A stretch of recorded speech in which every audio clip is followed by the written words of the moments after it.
Hey, what's up? And welcome back, guys. Welcome back from the New Year's. And guess what? I'm infected with COVID, and so is my guest. Yay! I have It's the nothing. COVID episode. I've never had it. So welcome to What the Phuc, Happy to be here. podcast about my crazy life and Roberto's crazy life, and also our adventures starting a company and maybe one or two companies, Phuc Labs and Mass Realty. And this is episode. What episode is this? We're at Roberto, 14 again? right now. Man, 14 episodes. episode 14. And so what happened last is we had done this Christmas time episode, and the New Year's came, and I went to Philadelphia, and my car got smashed. Damn, what happened? Wow. First thing that happens that night, I parked the car with my scooter in the back, and it was raining, and I didn't think anyone would just do anything that night, and I didn't worry about it, and they smashed the back, and they took the scooter, and they also took a laptop. Oh man. And then I basically was bummed, you would be bummed. In the city of brotherly love, I at that day, actually that weekend, I'd given a lot of money to homeless people because it was pretty sad, the situation there in Philadelphia. And then I was bummed, and then someone came up to me. Well, I saw this guy parking across the street, and he basically was parking where like a couple of doors down from where I was parked. And he basically, I warned him. I was like, "Don't park here because I just got my car smashed." And he said to me, "Yeah, I park here all the time. I'm surprised that happened. I'm sorry, Freeman." And he's like, "My name is Q, and I want you know that don't let this guy get you down, and it shouldn't change the way you are on the inside, and no matter what happens, it shouldn't affect you." I was like, "Wow, that's really inspirational." It didn't happen to him. So then I basically Like, it wasn't his stuff. I tried to tape my window. It didn't work out. At the CVS, there was this person who was arguing with the manager and almost got in a fight. Seriously, this really is a rough area, man. And then I said, okay, fine. And I tried to tape it up, didn't work. And I called around and I said, hey, do you fix auto glass? Because these auto glass, try to see if I can get the auto glass fixed and have it overnight fixed. And I said, okay, I found somebody. And then I made the best of it. Because I found it in the morning. The car was smashed in the morning. It was smashed the night before. So I found it in the morning. I called around, and that day they said, "Hey, I can take it for $300. I can do your car. You have to worry about the insurance yourself." And I took care of it. Okay. And then the next day we went to the market and we got COVID. Wow. And then we went home. And here we are. Man. That was quite the week. Yeah, but I don't nothing. But that guy, what he said is still. It's like I still remember it. It doesn't get me down. We had a fun time because I could have gone home with a taped window, all upset, and instead I slept that night because we had one more night left in Philadelphia. Some guy fixed my window, so I didn't have to worry about parking. And parking was like $50 at the hotel, $60 at the hotel. That's why I had two scooters, and I parked. This is a secret, by the way. So you could park somewhere far away, like not even far, like a mile maybe, right? And like a couple blocks, whatever it was, right? And then you get to take your scooter back to the hotel. And I do that all the time in Manhattan and New York and all that stuff. I've never had any of my car smashed. But apparently, the homeless people in Philadelphia are pretty desperate because I always had a suitcase in there. And maybe they took the suitcase with the clothing in there. Okay. But the suitcase is also a carrier for their clothing.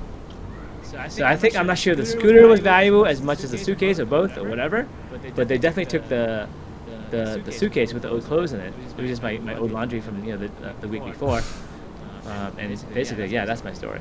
Man, that's like welcome to Philadelphia. We've ignored our guests for this. How long have we been chatting? 4 minutes. Not ignore, man. This was an important stuff. That's how you started your year. And like, there you go. I've heard that people move from guess he also Philadelphia has to COVID. Bel Air. I want to hear your COVID story, but I also want to hear your name. So what you introduce yourself? What's your name? My name is Phat Jayaduang. Phat. Yes. Phat. Yes. Phat. And Phat. what does that mean in Vietnamese? That means to give or to grow in Vietnamese. And my full name. No, it means good luck, man. It means like good fortune. Well, Fat Thai, right? no. Fact Thai is the good fortune, right? Fat is to grow that fortune. Oh, there you go. Oh. Okay. It's a good part of the fortune. Right. Who's not the real Vietnamese So I here? said I'm lucky. Like, which one of you guys got it wrong to see? Like, this is a Vietnamese test right now. Yeah. Right. So I had to have Phat on here because it's like you know the childhood game when you do duck duck goose. Yes. It's like Yes. yeah, Phat. Fat folk. It's too weird. Yeah, whatever the game you want to play here, because there's actually two Phucs here. Yes. Right. Like Phuc, Phat. Like I'm Phuc, my other partner is named Phuc, and then we hired a genius and gave you an opportunity. And that's why you hear Phat, because you're the genius. Because this part of the show is we want to find geniuses and give them opportunities, Okay. and I want to hear where you came from. And so I'll give you a little background from my point of view, and then I'll hand it over to Phat. Okay. But we were looking for software help. So basically, we figured out that basically Phat. We were looking for an intern. We were looking for software people to help us with our vision valve. And basically, hold on a second. Upstairs, please. I'm in the podcast. Okay, so I'm done. I'm not gonna cut this. This is like keep it He wants to real. play Pokemon so bad, he interrupted my podcast. Or music lessons, whatever it Like- is. But the computer's upstairs, and he can't open his eyes and see the computer. The computer's upstairs. Open your eyes. Go look for it in the playroom. Go look for it instead of asking me. Instead of opening his eyes, he comes and asks me where it is. You can literally go upstairs. Where like there's only two places, downstairs or upstairs. I'm not cutting this. So you know how he's a ding dong? I think sometimes Phat be a little bit ding dong like that too. Sometimes. But he's like in a good way. Okay, so we're like good friends now. Phat's come to my house many times. Yes. We hung out. We played Video games, Video games board with games. kids. Yeah. Oh, nice. But you come from a humble background like me, and I was looking for a junior developer to help with some stuff, and you came along, and I knew right away because you looked exactly like me. I'm like, okay, this person hustles. I can tell.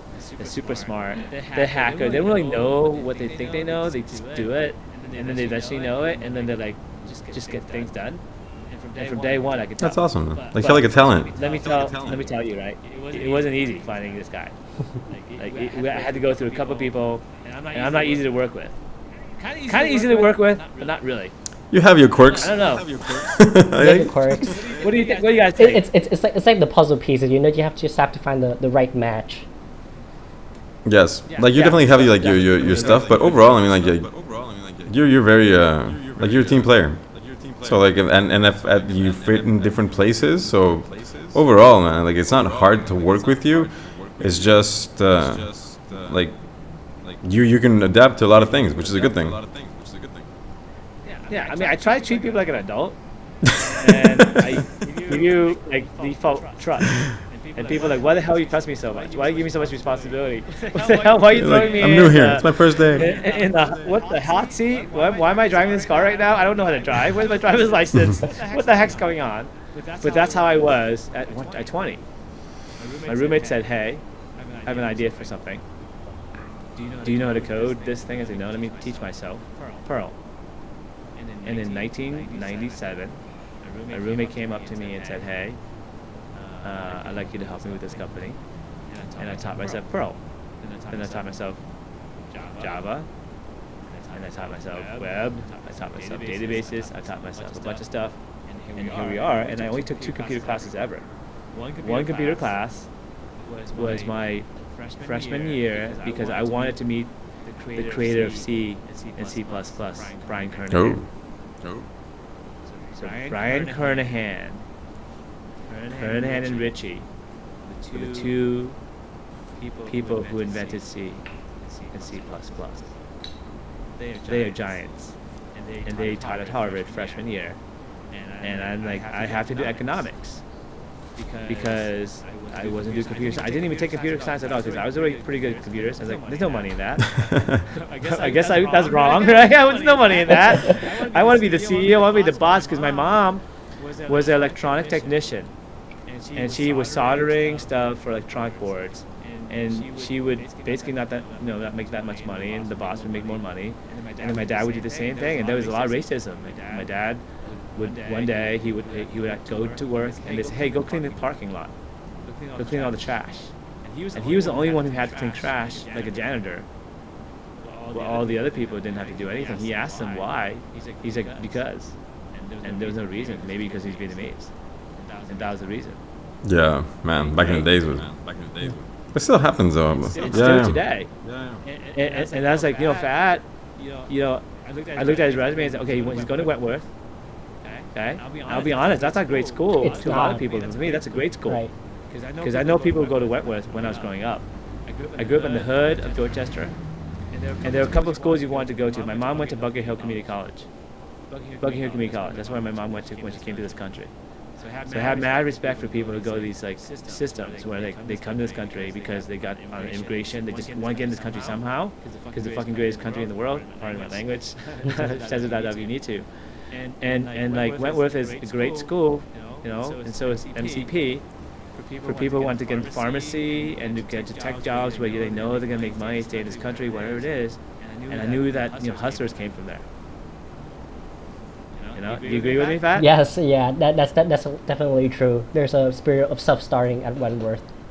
I cannot deny that. Like I feel like all these places Yeah, like and where, so, where like, you don't you- get like all the like the full support. You understand that if you want to do something with like you're gonna have to do it yourself. Yes. Yeah, and sometimes you do that because they have co-ops. You can pay for yourself. You can pay for your own college. You don't really have to leave with debt. Northeastern has a great program like that Amazing. too. Wentworth has a co-op program, and this guy was applying for a co-op, so this guy's got to pay for his own college. He went to Vietnam. He went to a pretty good high school in Vietnam, but obviously he didn't make it to whatever to get that whatever extract because I had another intern who was also Vietnamese and went to a good college, but he went to a more elite school, and Phat's better. I say point blank. Like I can tell you point blank, you're better and you're higher definitely. He's a higher too, but like you're better because you have a chip on your shoulder like I do, and I know that you need it really, really bad. And I want to hear about your story because your story is also a little bit when you told me your side of the story about how you had to do what you had to do. Right. What did you have to do, Phat, to get the It job? also made me want to take you on the show. So Phat has a secret founding story. So what we did, we posted this Okay. job for an intern. Right. And tell me your side of Okay. that. So it was 2020. I was looking for it was 2020 summer. I was looking. Can you talk more to the mic? I'm sorry. So it was 2021 summer. I was looking for a co-op, right? And I was go on a bit better. A little farther away. A little bit Farther away? Too short. Here, Yeah. perfect. Yeah, somewhere maybe the halfway. I just want to get your mic perfect. Here, That's a good trade-off. okay. That's a good trade-off. All right. Okay. So Gonna be on the summer internet 2021. forever. The internet forever. So summer 2021, I was looking for a summer co-op. I'm sorry, a fall co-op, and I applied to all of these companies, right? All of these prestigious startups, whatever companies, and nothing turned up. So the night, on September 1st, the deadline was on September 14th, so I was scrambling. I was desperate. I thought to myself, okay, I'm atheist, right? I don't exactly believe in God, but it's worth a shot now because I have nothing to lose. So I prayed. So for the first time in my life, in my adult life, I prayed that I would have a job by end of the week. And lo and behold, on September 2nd, I see a job posting on my school website. The job posting was looking for a computer vision intern, and it had exactly my experience. It needed web development. It needed knowledge in machine learning, both of which are the only things I have in my resumes. And if you can take my resume and turn it into a job posting, that would be the Phuc Labs job posting. I applied immediately. On September 3rd, I got a call. September 4th, I got a job. Nice. Yeah, that's how we roll, right? When I recruit, I know what I want, and I want an apprentice. I'm Dumbledore. I'm looking for Harry Potter. You're my Harry Potter. Did you ever see the movies or read the books? That's awesome though. Like if it fit perfectly, I everything. know. I'm making an analogy in terms of like the skills, right? I'm trying to pave a new wing of science. Again, talk about this. We got matter, we have energy, and now we have information. Yep. It's like the third wing of magic.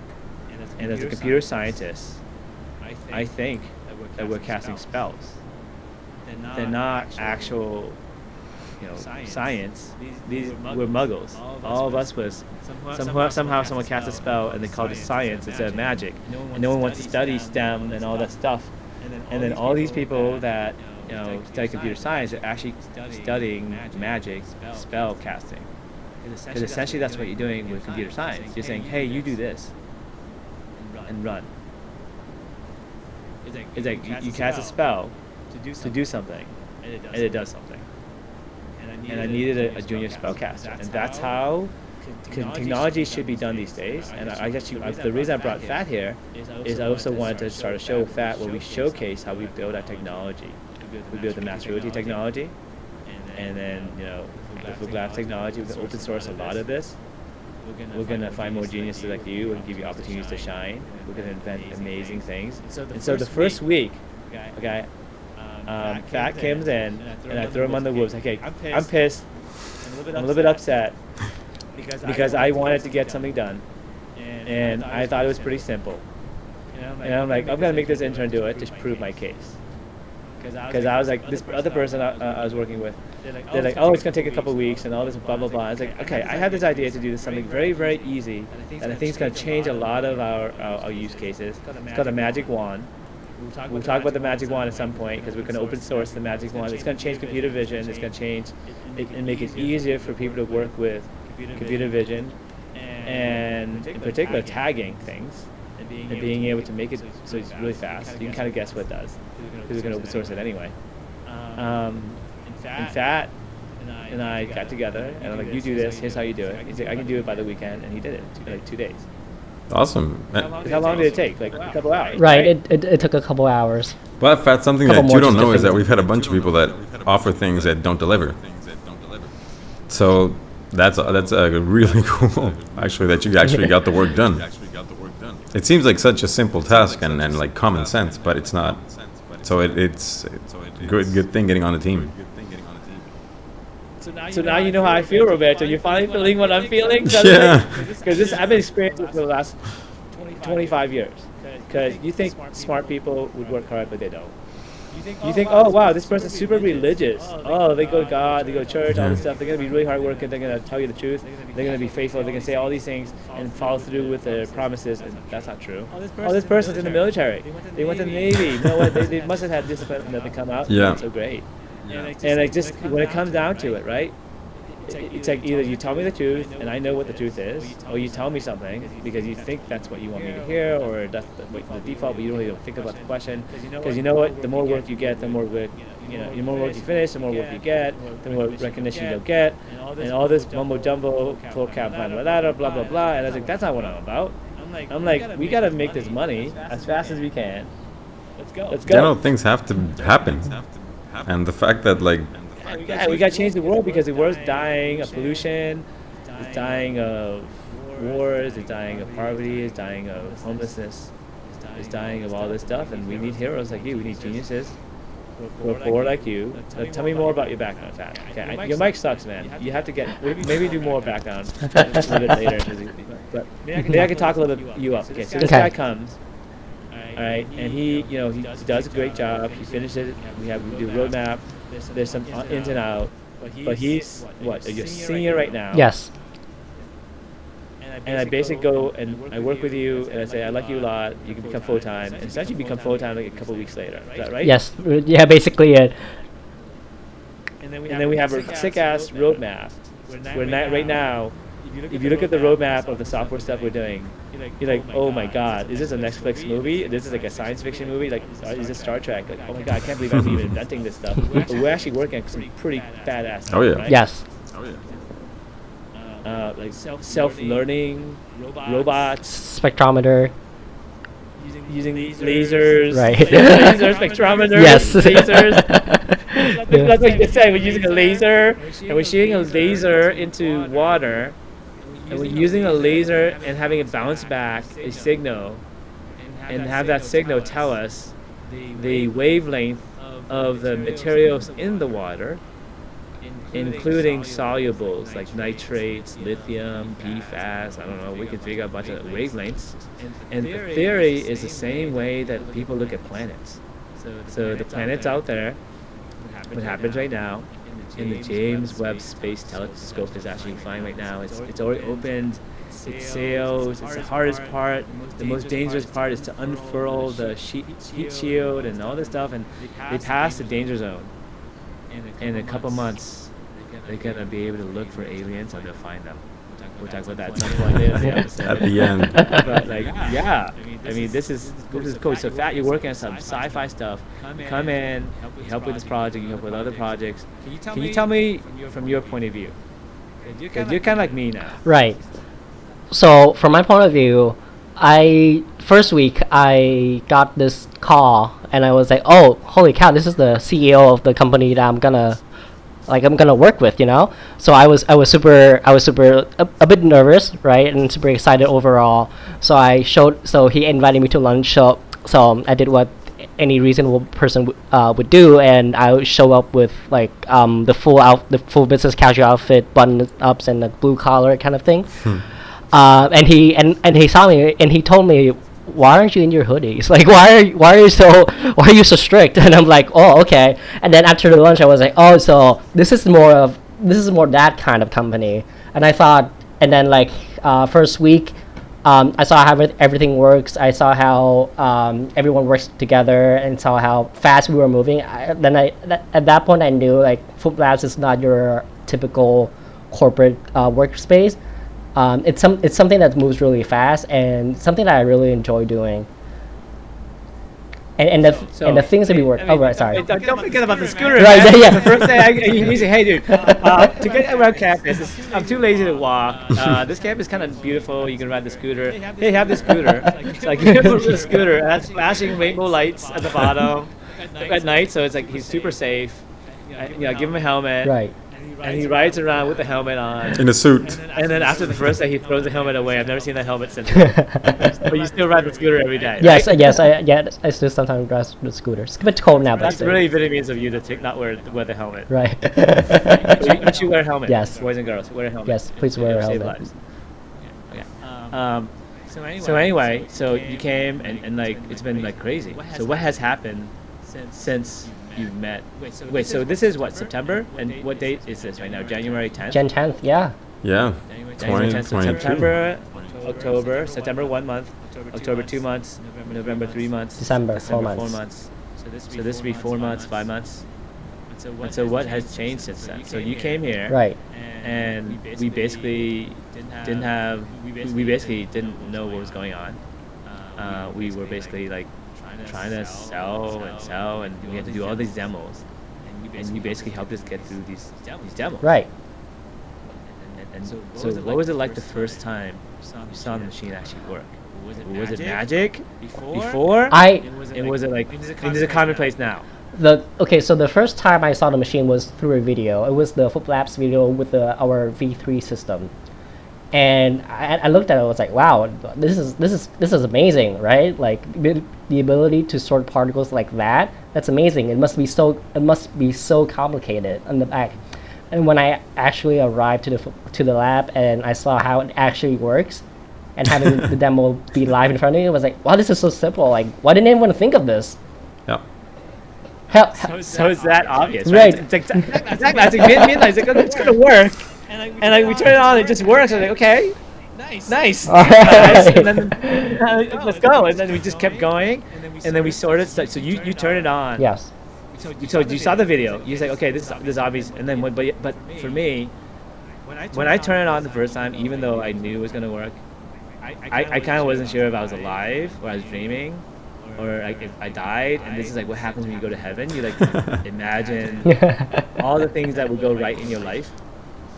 And then I blink and I pinch myself, and then I know that like it's real, and then it works, and like, wow, this is pretty big.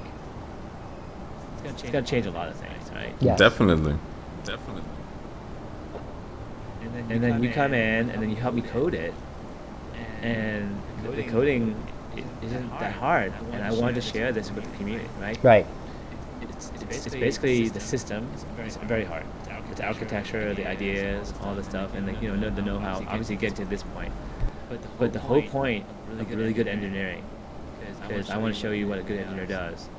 Is it just works. You go in a car and you just push a button and you drive. You turn your phone on, you swipe a bunch of times to figure out how it works. It just works. You go in, you do something, you're like, oh my god, it's so simple, why doesn't anyone think about it? And it just works every single time. It's so easy, so cheap, and that's the miracle we need, because our planet is dying, man. It's like the pollution, all the bullshit in terms of what the plastics we throw in the ocean. Do you know that, like, Phat, you're gonna have less sperm than me, man. True. How come? Plastic? Because basically the pollution, Yeah, everything affects your body, man, in different ways that back in the days we didn't have. So now, how old are you, Phat? 21. See? Yeah, so men today have, I think, 34% less sperm than men in like 20, 30 years ago. There's something actually in the water. It's the Teflon and PFAS is basically the Teflon is the thing that keeps your pants from sticking. Like the non-stick pants and stuff. People didn't know that, but the whole point of not sticking is it's great. But what happens when they get in the water? And these little bubbles, they don't stick to anything. They don't get degraded. They don't get broken down, and they start everywhere, and they go on the water table everywhere. So stuff that's in Asia goes to Boston, stuff in Boston goes to Nigeria, stuff in Nigeria goes, because it's all the Gulf Stream and everything. And then that measure every day is going to get more and more high. It's already high enough. And they already know that if they introduce these chemicals into animals, that they make them sterile, that they make humans sterile. And the levels are very high in the Boston Harbor as we speak, and other places that we are drinking right now. And there's something called BPA plastic that tries to prevent microplastics, because the plastic you drink also has chemicals and stuff. And all these other chemicals that we use to produce all these other things, and blah, blah, blah. And as you drink water, it gets more and more polluted. And we're basically poisoning our planet one drop at a time. And because of that, humans are becoming infertile. So yeah, Phat. So if you weren't depressed enough before starting this, there you go. It's just food for thought. Well, yeah, I mean, when you find a lot of crazy stuff about water as you investigate this space. And we're gonna run out of oil very soon. Right. And all this is gonna happen very, very quickly, unless people like us Do something about it. Yeah. you Right. invent crazy technology no one thought was possible, because we invent new laws of physics. Not invent, discover, actually. You never invent anything. Maybe you invent a device, which is actually the design. But you discover a third wing of magic, and then we use it, and it's so freaking simple.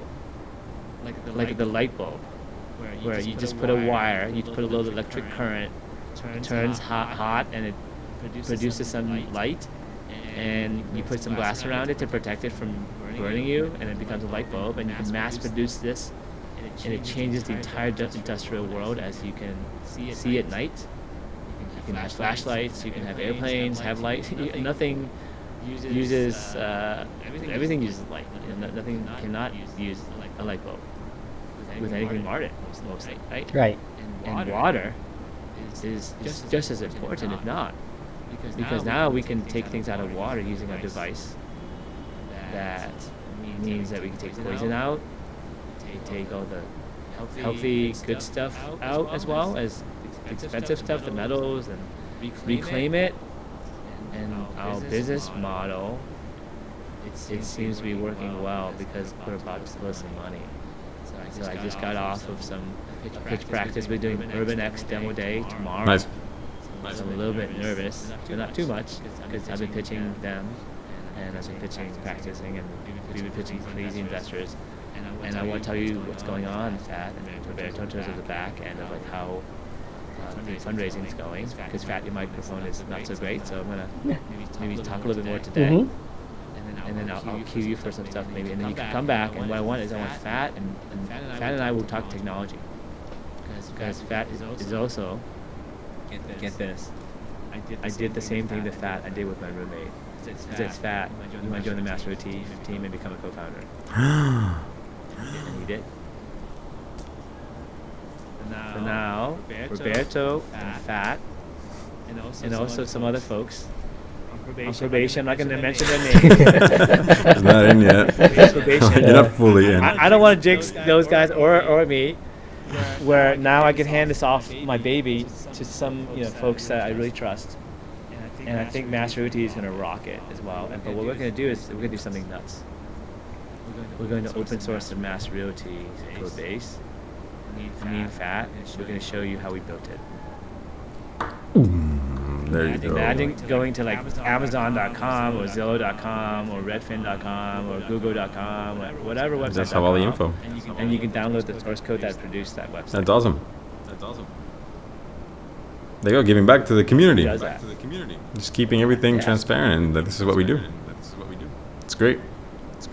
And we're gonna make a series, and what we do is we're gonna make it members only, and we're gonna make it free. We'll never charge you any money. I'm gonna be rich. I don't need to charge anyone money. And the reason why is I want to make sure that I vet the members for the people who deserve to know the stack, that they ask good questions, that no trollings. This is a legit learning atmosphere. It's not for the public.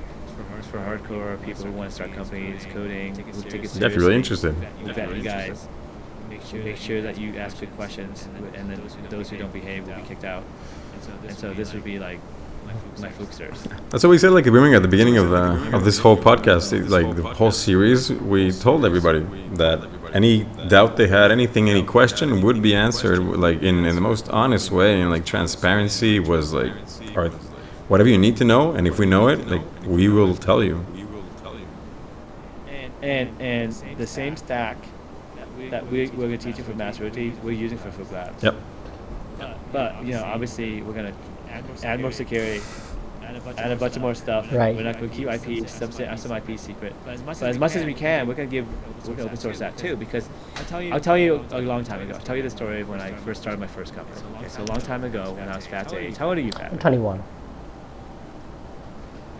So you're 21. When I was 21, I'll tell you how much money we had to raise, what we had to build to do Crimson Solutions. Crimson Solutions was my first company. I had to teach myself Perl, because that's basically the language that people were using back then. PHP, Perl, and I think Python. But no one really used Python at all. Python was more like for math, and they kind of go to like that cheap version, not the free version. And the PHP was actually the Facebook choice that Facebook chose. And the Perl was actually doing very well. This guy named Larry Wall had wrote it, and I think he was really smart, but I don't think he shepherded that technology very well, so he basically didn't end up being one of the survivors, so I moved to Java. But during that time, we raised like $22 million when I was there. $22 million from Polaris Ventures.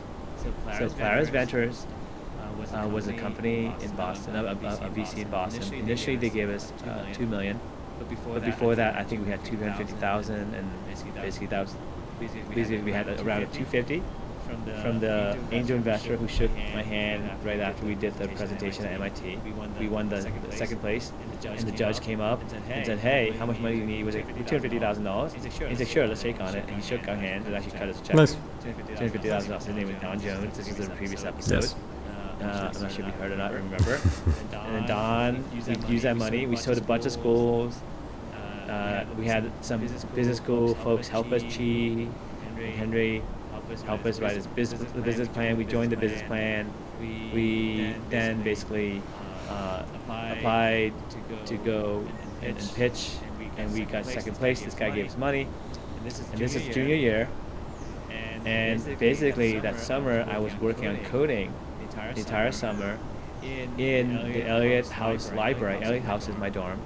My roommate had, again, in another episode, he was hired that summer, junior year, to work on the Elliott House Facebook, which he was working on in PHP, coded in PHP, actually. Same code-based technology as Facebook. And I still have the chair that I stole from the library. But I still won the library chairs, because that's one of the nice chairs I was working on. And then basically that summer I was coding Crimson Solutions using Perl, MySQL, on Linux, and basically it was a PC, and we were building our own servers.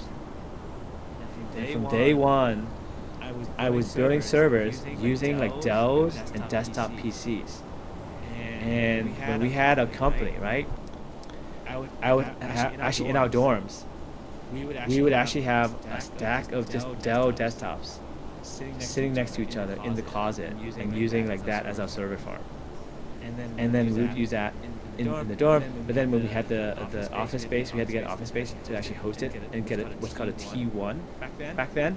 I'm not sure if you remember, but back then there was no fast internet to your house or anything. It was just super slow. You could pay like a lot of money every month to get what's called a T1. And a T1 would go. This company would have to go schedule an appointment for you to be installed. They would come to your office.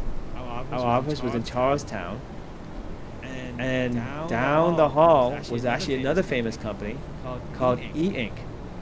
Okay. Now, E-Ink went on to become the technology behind the Kindle.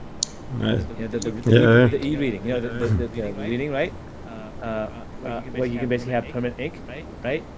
And literally, they were down the hall, and basically we had put servers in this closet in there. We had T1 going in there, and literally that was our hosting. And we had to build that using just regular computers. We just hacked it together. Because I was I knew how to hack stuff together because I didn't take any courses for computer science except for that one for freshman year I was talking about, right? And then senior year, I say, oh my God, I need to not go to class. Or take the easiest classes. So I took an art class where we had to paint naked girls and guys as art, right? I took some type of English writing class, whatever, all the bullshit classes. And then I took a databases class where I could submit my homework. And my homework could be an independent study where I can basically submit my code base, essentially. So senior year, I did not live at Harvard. I actually lived at home because we're poor. So we save about $8,000. I barely went to class. I did not go to class at all. I basically went to I'm not sure the pipes are making noise. Can you hear the pipes? Yeah. Yes. Or no? My heat's making some weird noises. Wait. Some ghosts or something. It's like the drama. The pipes are the middle part. So what I was saying, so we had to basically code all this stuff, and we grew this company, and we basically had to spend, I think, hundreds of thousands of dollars eventually to go into this hosting facility, where I think the contract was $100,000 a year, I believe. Okay. $100,000 a year just to get in here, and they would give you a cabinet, which is essentially a way to say almost like a closet. In the closet, you could put 40 servers, and we would build our servers with these cases, and you would actually put motherboards and install software, and basically build your own computers. And I've been doing that since my last company, actually. I've never used the cloud until recently. And the reason why is the cloud is all fake bullshit until recently. Because it's actually a lot cheaper just to run your own software and your hardware on your own stuff. And that's the whole open source paradigm. Even with open source back then, we used Linux, we used whatever, CentOS, we used Red Hat back then. It's called Red Hat. Sometimes we tried Ubuntu. And we basically had to invent our own technology. So you know how you can convert things to PDF? You guys know what I'm talking about? Yep. Like you have a Word file, you have Excel file, you can convert things to PDF. Yes. That didn't exist back in 1997. You guys realize that, right? No, actually. Actually kind of did, but not really. So what happened was Microsoft had a save as PDF feature. Only if you installed Acrobat and you installed the module that linked Acrobat in a certain way to Word. So you had to follow all these instructions to integrate it correctly. And then you basically would have to open the file, and then you print it to PDF, which becomes actually a fake printer. And then it was spooled to the fake printer, creates a fake file, and that was your PDF. So it's kind of a hack, okay? Yeah, it seems like a complicated workaround. Yes. So it would take like 10, I don't know, let's say it's 2-3 hours, 10 hours, let's say, to set up a brand new machine. So here's what we did. This is genius. Now thinking back. VMware just came out in beta. So VMware, I'm not sure if you guys know, but VMware is a piece of hardware that lets you emulate a computer. Okay? I had, in freshman year, I was the beta tester for everything. So Windows 95 came out, and I was a beta tester for Windows 95. I don't know if you guys know what Windows 95 is, but that's the first good version of I had it. right? Windows 95, then Windows 98. And I was beta testing for all that. I was actually in the IT department for Harvard, helping fix people's computers and laptops and stuff. And I got paid to do that. And so I knew all this IT stuff. So all the stuff you're doing, Phat, I did that like when I was 1997. I was building servers. I was installing OSs. I was doing all this stuff, and now I was taking economics because I didn't want to be someone's engineer. I wanted to be the boss. Okay? Because I knew I was already good at computers. So I took one course to meet the famous person, and then I took the other course so I could submit my homework. But I was like already coding for like what? I won the computer science contest in what, 4th grade. I was running video games. Like, this is easy stuff. But it's not going to be making you any money. So that's not worth it, right? That's what I thought. I'd rather be the finance guy, the iBanker. So I was like, yeah, well, whatever. So I'll just code because that's how I get in, because I'm a smart nerd, whatever it is, right? So I basically code a VM. I took a CD of Windows because I have all the fake pirated stuff. By the way, Windows lets you pirate. Photoshop lets you pirate on purpose. And the reason why is they want students like me and you to get used to it and addicted to it, and then when we go professional, we go legit. And so we also go legit, obviously, as we grow up. But anyway, they always have betas as well. So you always go around to doing betas or pirate, whatever whatever you decide to do as a student. You're a student, whatever, or student license. That's probably the best way. Because then we get super simple now, right? It's rather than all the crazy. But anyway, so back then, so I installed an image of Windows with all that stuff. Then I use Samba, which is like Windows share, right? And I write a batch job where when someone uploads a resume in Microsoft Word, all the different formats, it would put into this file location. This Windows machine would have Word running because you actually have to open Word. Word would boot automatically because you can make it boot automatically. You have a macro run on boot. The Mac would then open the file.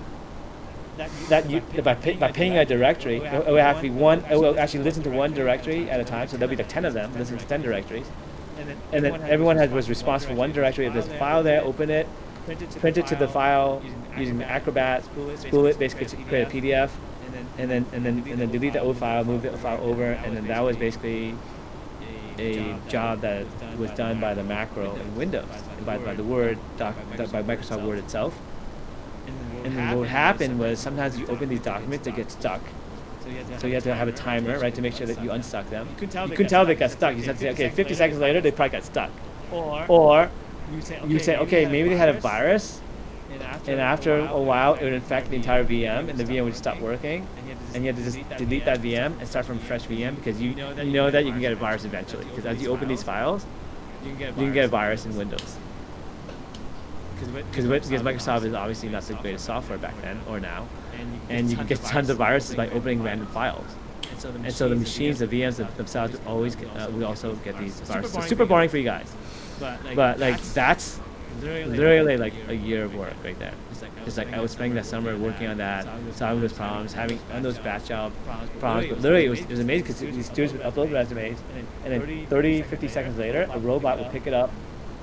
A robot, would open Word, print it, create the PDF file, update the database, and all this other stuff. And it was pretty exciting. And that you go through the main thing right now. Yes. Right? I'm so happy how far we've come with PDFs. With technology in general. Yes. Today's world, you buy a piece of software for about $5, and then or use a web service, and then Right. Instead of building those servers like I did, you actually just don't even build servers or even build servers at all. You check your code into GitHub, which didn't exist, by the way, Right. back then. And then it's just deployed automatically by a robot. And then we're done. We'll show you how to do that. We're doing that right now. Yes. It's called Cloud Run. Google Cloud Run. So back then, I'll tell you all the things that I projected would happen. I said one day, I'm not gonna have to build a server. I can just write some code and then push a button and it's live. we do this every day right now, right? Yes. In my last company, we did not do that. That last company, 3 of those people are now gone. We don't have to hire them anymore. Like, so their jobs got obsolete. Not bad people, Essentially. but dishwashers, drying people drying clothes outside without actually a drying machine. I'm sure they had great jobs. They were honest people. They worked really hard. People who coal mine, the coal miners are really, really rugged and smart and handsome and really, really honest people. But do you want coal miners to be your son's job?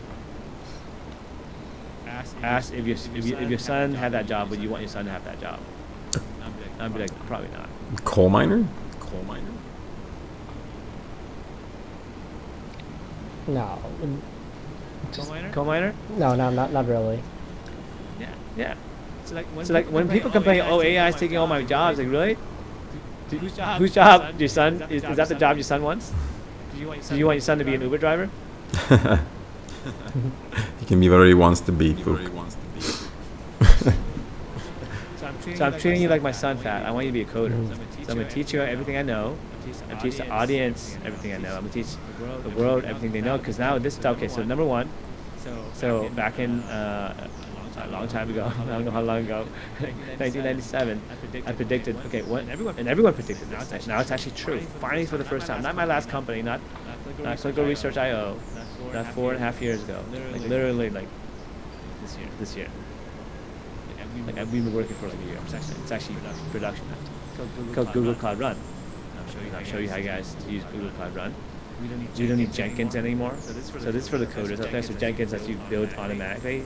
It just checks GitHub and it pulls for you. You configure it. You can go back up. All that stuff, all the logs, and it scales. Because the second thing, okay, that you don't know back then, was there's actually a bunch of wars in the community itself. Microsoft versus Oracle. Java. .NET versus Java.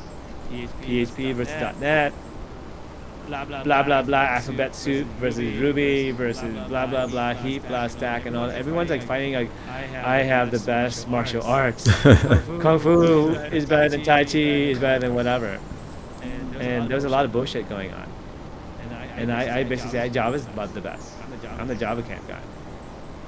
And I basically gave him my samurai sword last year to the ring that rules them all. You know, like the Lord of the Rings? Lord of the Rings, one ring rules them all, because all these other rings are just fake. Because this ring is actually the real ring and actually the real ring that rules with JavaScript. And we'll talk about that for those who don't care about JavaScript. This is probably the episode for you. But we're diving deep, right? Because we're diving deep to what magic is, right? So when you learn coding before, you can pick the flavor of the month. You can pick the one you like, the best story, the best founder, the best community, the best reasons. Anyone has reasons. Newest, coolest, whatever. Don't bother. JavaScript is going to be the winner. I've been coding for freaking 25 professional years. Here's why. Microsoft, Google, Oracle, all the major players, all in on JavaScript. Okay. And I'm going to explain it in a way that like regular people understand. Okay. There are two types of magic. Right. There's one type of magic where I say, do this, and it just does it. And you say, go do this, do this. Okay. And people like to cast spells where you just do this. It's called functional programming. Where it says, do this, right? Another type of coding or another type of spell casting is a summon a magical creature. And have the magical creature like a dragon or a phoenix or whatever do something for you. It's an actual thing that can remember, that can interact with you, that can have instance, the ability to actually exist. It actually has a manifest thing that you can touch and feel and kind of rub and all that stuff. and that's called object-oriented programming. Okay. And so back then, the two wings of magic, they hated each other. Because I'm like, I can do this better without the stupid dragon. I just cast a spell. And this other person's like, I have a dragon. And, yeah, your spell is good, but my dragon's smarter. So in this case, this happens. Blah blah blah. And none of the languages, none of those spells, they can never talk to. They can never be in the same platform. And no one gave a shit about this little thing called JavaScript.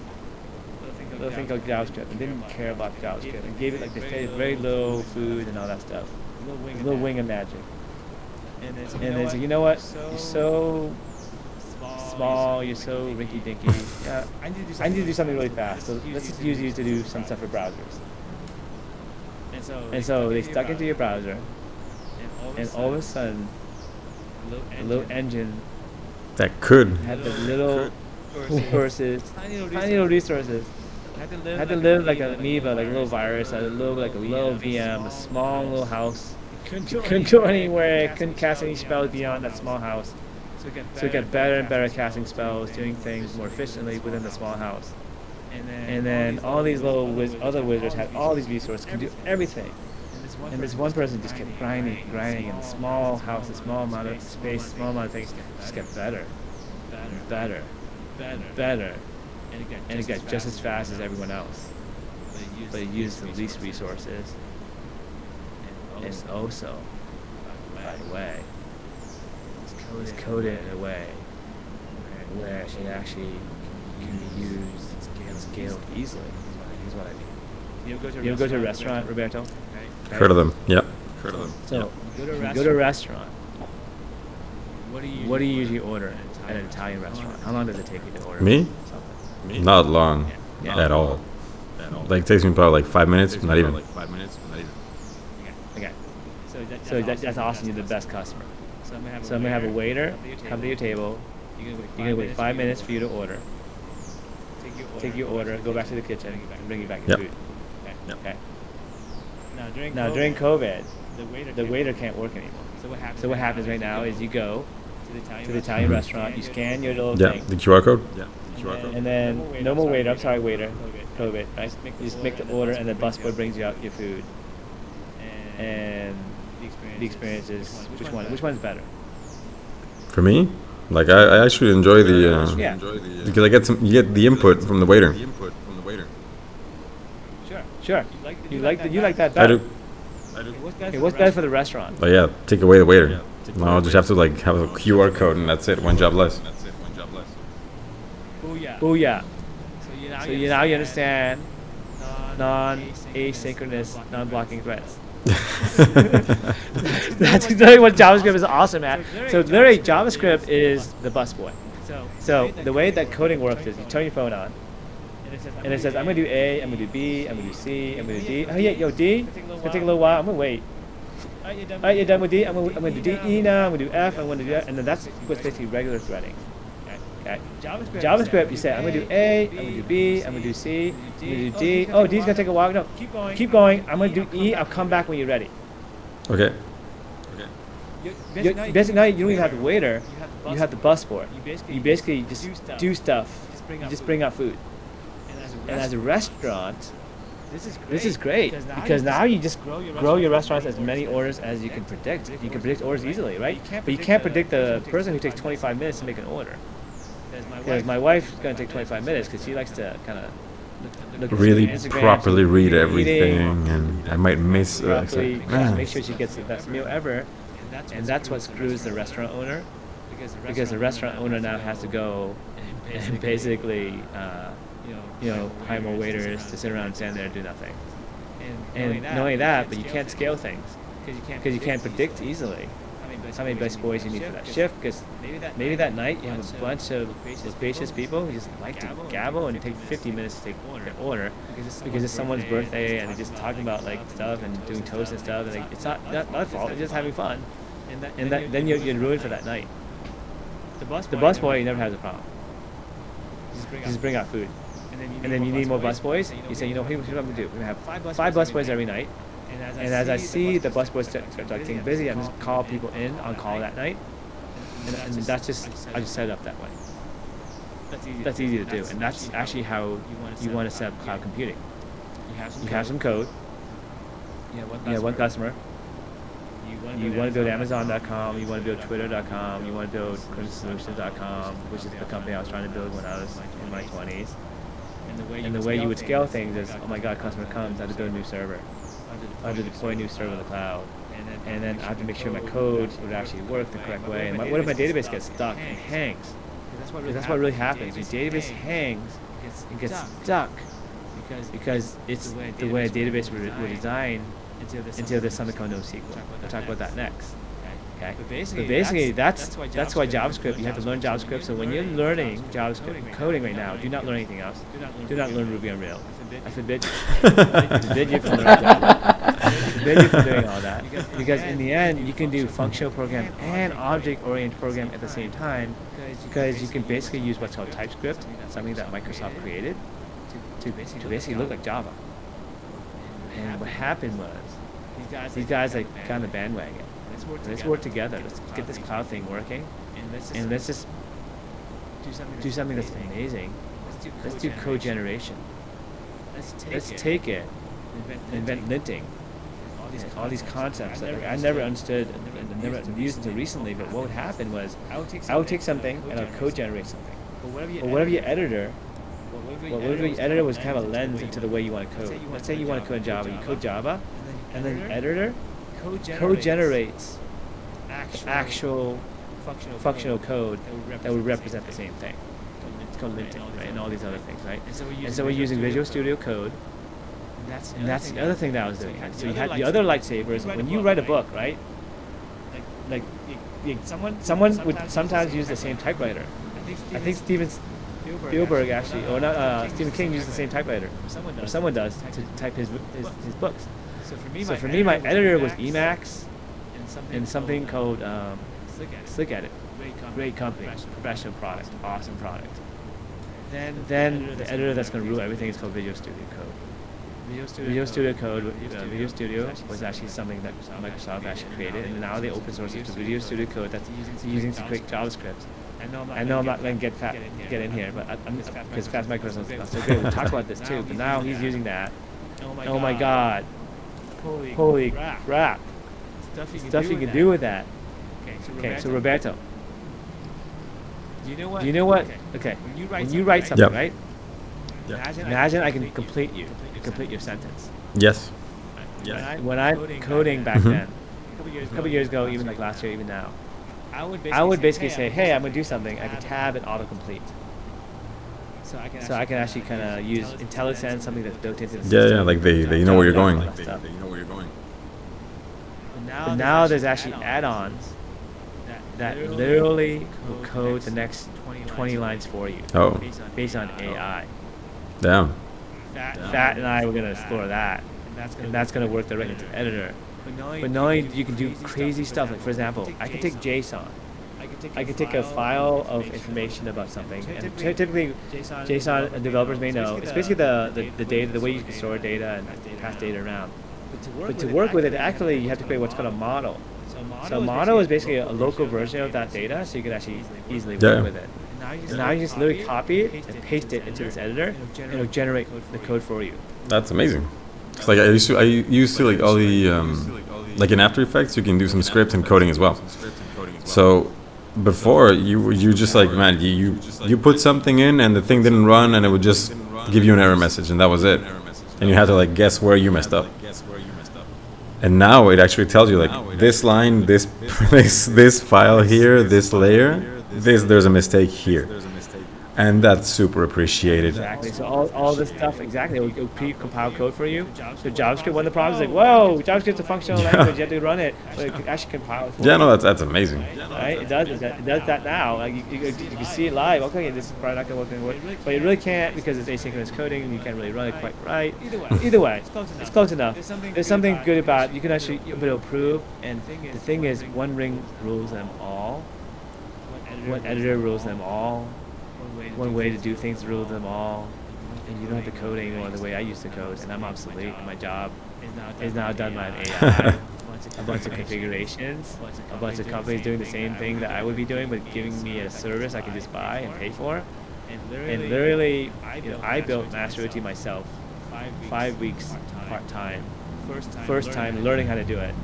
Now, Phat, how long you been doing this Mastery thing? You're about to map it to Next.js and JavaScript and stuff we're talking Yes, about. I am. How fast is it going to be? I spent so far 3 days on it, and I think I am only 4 more days to go. So 7 days. Not bad. So in 7 days, this person never knew anything about the stack. Watch a bunch of videos. Right. I showed you how to do it. Built the product that's we're gonna take on this whole real estate play, right? You guys are gonna take, and you're gonna build something better than Zillow or Yelp and all that stuff. And we're gonna open source it. You can see the code base, and we'll actually have a webinar for that. That's amazing. And we go back to like what we were talking with. It's getting up to the hour. What we were talking with Varada, like last episode about the importance of proper mentoring. Like having a great mentor makes a huge difference. So that's, and on top of that, you have great product. Like man, like the sky's the limit. Yeah, but who does it? I do it. Exactly. And I want to. And Phat's Yeah, gonna do yeah. it. And everyone we hire is gonna do that because we don't want to. We want to share the genius with other geniuses, with other people who want to make a difference. Look at the ratings on the show is pretty low. How many people do you think listen to these episodes? Maybe a couple Like people. 30 people. And then when we blow up, because we're about to raise $3 million plus right now. So let me end it with this, sure. right? We have some really big name VCs, some brand names we're about to close. 40% of our round is already closed. So that means we have more than 1 point something million already raised. Amazing. We're probably going to end up more than 3. We're going to cap it at 5. We're probably going to end up at 5, honestly, because of the number of people who want in. I mean, everyone we talk to is like, what? You're doing what? You're sucking things out of water using a computer? And you need that much energy, and it's no membranes, no filter, no what? Is that possible? And yeah, we've been doing it for a year. We have lab text results. We show you, like, here's a live demo, blah, blah. Here's a bunch of videos. Here's like different versions of it. Here's a bunch of scientists who verify it. There's a bunch of customers who sign contracts. It's all backed up, man. There's a bunch of ways we can make money. Like you're not just pulling stuff out of your ass. It's like it's really like real science right there, and it's proven and backed up. So like, It works. any other And they think it questions? works. And then all of a sudden we're gonna have millions of people listen to the same episode. But I'm not talking to them. I'm talking to those people who want to actually make a difference. Who can take this information and do something in their country, in their neighborhood, who can then remember this moment and get back to pay forward. And I want to bring on the Star Trek generation. The money doesn't matter, but it's not the Star Trek generation. It's the Confucian generation. Asian way, man. Remember, you start with the middle. It's the Confucian way. It's a concentric circle. You start in the middle. You start with yourself. You free yourself from poverty. I'm gonna pay Phat a ton of money. I'll give him shares of the company. He's a great master partner. You're gonna make a ton of money there. You're gonna free him from the matrix of poverty and being a normal person. And now he's gonna be someone special. And he's gonna take that. He's gonna have his friends, his family, people close to him, because you can't help those people. Who the hell are you gonna help? What the whole point of making a ton of money? You can't send it to your mom, and help your sister with a wedding dress, and your cousin with his education, whatever it is, right? Yeah. And then you help the society by helping our company become super rich, successful. Hope for the job that you do affects society, proves it, which we will with the vision vow, with Mass Realty, and with the stuff we're going to do. Because everything we touch, we don't need to work on, because we're just cadets launching for missions. Why would I die on Romulus unless I really want to free the Romulans? Right? Why would I do this unless I really want to save the world? So we're not going to work on any projects that are small, because we're the best. We're the A team. We only have a few people who work for us. If you want to join the mission, this is exactly how I feel. Right, Phat? Yes. No bullshit. And this is how I've been doing it for 25 years. You can talk to anyone who ever worked for me. The last company was me, a junior developer, a senior developer, a US contractor, and we built the whole thing in 4 years. Right now it's just me and Phat. I built the whole thing myself with RoboFlow, a partner, using that technology in terms of some of the tools. We can talk about them, and I'd love to have Joseph Nelson on, and the CEO there. We're kind of friends. We're going to open source some stuff with RoboFlow that we invented. that we're gonna hopefully make a difference. Pat and I will podcast that episode. Whether we're gonna rock the computer vision community with some of these ideas, and we're gonna take over. And proud to say that the Vietnamese community will be proud of us too, right? Yes. As you know. It's about showing that role model, like giving a face to all of this. So Phat, I want to thank you for being on. Thank you for having me. Last parting words or anything? No, like awesome show. Everything is good, and man, like, we're living up to everything we offered at the beginning of the this journey that's been all the podcasts. Have any questions? Like, we're all right here. Hopefully the next podcast or two, we'll actually say, hey, the 35 million is in the bank. We'll have a PR release. Stay tuned. Some of these VCs have been on. You know who they are. Just say that. We can get in the radar of a lot of people, both people who are customers who want to hear more about what we do, and people who are governments who's like, wow, this is going to change the way we can help with some of the public services. Big deal, man. So we can have individuals who say, hey, maybe I can do this for my business, and maybe I can do this for my house when we do consumer. This is real, man. I mean, when you think about it, the world is messed up. Going back to the beginning of this episode. In case you thought this was going to end in happiness. With Phat? I feel people like Phat working on it. Definitely. People like me working on it. Feel way better. Because I'm working on it because I have control and Phat has control. But you guys have control too as fans. You can subscribe. You can pass the word of hope of the show, and maybe you can, if you want to start a company, you can become a member. And if you don't want to start a company, you can still become a member, support the mission, and get access to other stuff we're going to provide for members. Not just the code base, but maybe some of the other secret behind the scenes. All these tidbits, huh? And some other stuff. But whatever you guys want, because we're an open book. And I think this is a nice hobby / diary for my kids. And really, again, for the Phucsters. Geniuses like Phat. Thank you, Phat. All right. Awesome. Everybody, have a great day. Take care.